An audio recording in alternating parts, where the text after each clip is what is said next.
कभी आपका मन अपने पिताजी से नाराज हो जाए, फिर भी अंदर ही अंदर उनको पता नहीं चलना चाहिए कि नाराज है। बस मन मन में ही समझा दीजिए, मन को विचार कर लीजिए। एक बूढ़े बाप ने अपने बेटे से पूछा, उसकी नजर कम हो गई थी, पूछा ये कौन है? तो बेटे ने कहा ये दोस्त लोग हैं। फिर थोड़ी देर बाद पूछा, स्मरण कम था, भूल जाता था, बोले ये कौन लोग हैं? बोले ये अपने दोस्त लोग हैं। तीसरी बार फिर पूछा ये सब कौन लोग आए? अरे बोले 2 बार बता दिया, तुम सुनते नहीं, दोस्त हैं और कौन लोग? तो पिता हंसा और बोला कि बेटे धिक्कार है तुझे, जब तू छोटा था मैं तेरी अंगुली पकड़ कर चलाता था, तब तू मुझसे पूछता था ये चिड़िया कौन है, तो मैं बोलता था ये कौवा है। तो 1 मिनट बाद फिर पूछता था ये कौन है पंछी, तो मैं कहता था कौवा है। तो फिर पूछता था ये क्या है, बोले कौवा है। मैं 20 बार तेरे को कौवा कौवा बताता था, नाराज नहीं होता था, और मैंने 3 बार पूछ लिया ये कौन है, इतने में तू इतना गर्म हो गया, हद हो गई तुझको।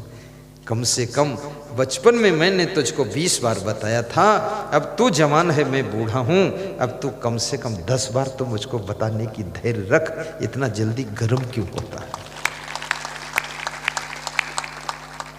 एक राजा का दरबार लगा हुआ था। उस दरबार में एक हीरा का व्यापारी आ गया, हीरा बेचने वाला सौदागर। इसमें कितने लोगों ने हीरा देखा है? हाथ उठाइए जरा। कोई नहीं, किस्मत वाले हो, मत देखो क्या रखा उसमें। मैं तो देखा हूं पर लिया नहीं मैंने। गुजरात में जाता हूं देख लेता हूं, और यदि इच्छा हो तो हीरा ले भी सकते, कोई बुरा नहीं, अंगूठी में हीरा को जड़ा सकते हो, क्षमता है तो कुछ बुरा नहीं। लेकिन हीरा जैसी चमक तो आपके चरित्र में ही है, उससे कम नहीं है आपका जीवन, हीरा जैसा चमक रहा है। तो उस व्यापारी ने एक आवाज लगाई कि हीरा ले लो, और मेरे पास एक कांच भी है, और कांच और हीरा की अलग अलग जो पहचान कर देगा उसको एक हीरा मैं फ्री दे दूंगा। तो राजा उठकर खड़ा हो गया, बोला मैं पहचान करता हूं। तो मंत्री उठकर खड़ा हुआ, बोला आप बैठ जाइए, आप यदि पहचान भी लोगे एक हीरा इनाम मिल जाएगा, तो इसमें कोई आप ज़्यादा माला माल नहीं होगे, आपके खजाने में सैकड़ों हीरे पड़े। और यदि नहीं पहचान पाए, आप राजा साहब हैं, तो बदनाम कितना होगा कि राजा साहब बुद्धू है, पहचान नहीं पाए। हर चीज में हर व्यक्ति को खड़े नहीं होना चाहिए। जैसे अभी यहाँ कोई पहलवान आ जाए, कहे कुश्ती लड़ूंगा, ताल ठोंक दे, तो उससे कुश्ती लड़ करके अगर मैं जीत भी जाऊं तो कोई बहादुरी नहीं, मेरा नाम तो ऐसे ही दुनिया में है। और यदि kहीं उससे हार गया तो बदनामी कितनी, तो उससे क्यों लड़ो? लड़ना ही नहीं चाहिए। हर दौड़ में शामिल मत होइए। मंत्रियों ने कहा मैं परखता हूं, तो मंत्रियों ने परखा, परख नहीं पाए। एक वो सभा में अंधा गायक बैठा था, भजन गा रहा था।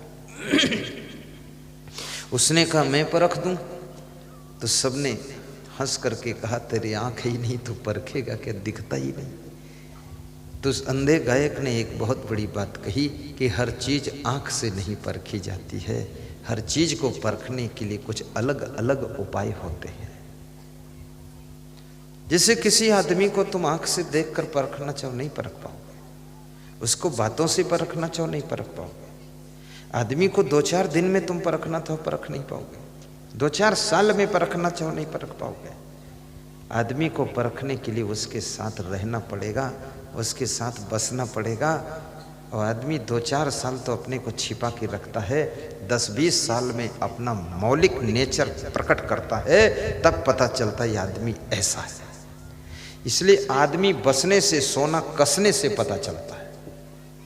सोना असली है कि नकली है, जब सुनार उसको कसता है तब जाकर पता चलता है। आदमी कैसा है, अच्छा है या बुरा है, जब आदमी आदमी के पास में बसता है, रहता है, तब पता चलता है आदमी कैसा है।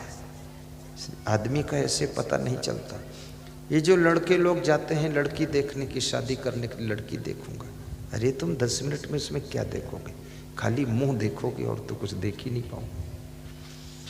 लड़की भी देखती है कि इसके साथ शादी करनी है, उसका फोटो देख लेते हैं, फोटो में तो सभी सुंदर हैं परख नहीं हो पाती है। खाली मुंह देखने से काम नहीं चलेगा। अब ये पुण्य कीजिए इतना, धर्म कीजिए इतना कि आपको कोई अच्छी लड़की के साथ विवाह का मौका मिले, आपको कोई अच्छा लड़का पति के रूप में मिले।